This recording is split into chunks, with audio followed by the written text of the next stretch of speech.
passion fruits. So, alam niyo ba kung paano to masarap kainin?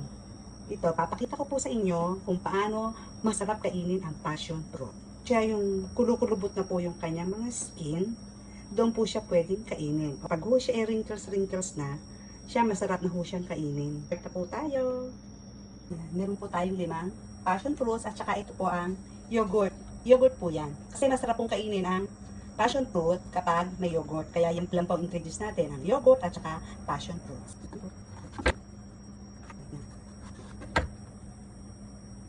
Okay. Tapos na po natin siyang hiwa-hiwain. So ngayon, tabi muna natin ito.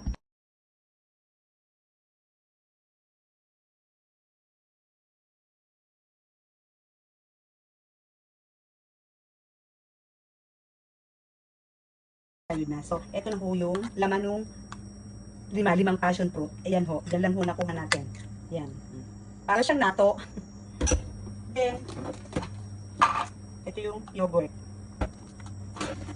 Lagyan natin na yogurt. Lagyan natin.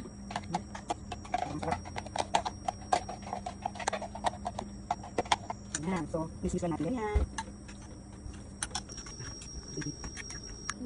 Pag ito lang, medyo maasim po. So, kung gusto niyo ng matamis, lagyan po natin ng condensed milk. Condensed milk po to. Okay. Lagyan natin milk. Konti lang. Okay.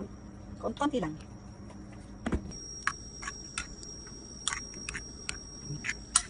Palamigin po na natin to para masarap. Okay.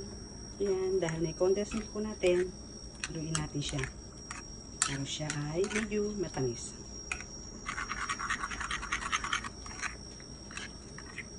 Tikman natin. Tikman ko to. Masarap pag may gatas. Masarap. Okay, ready to eat. Kain na. Kain na tayong passion fruit.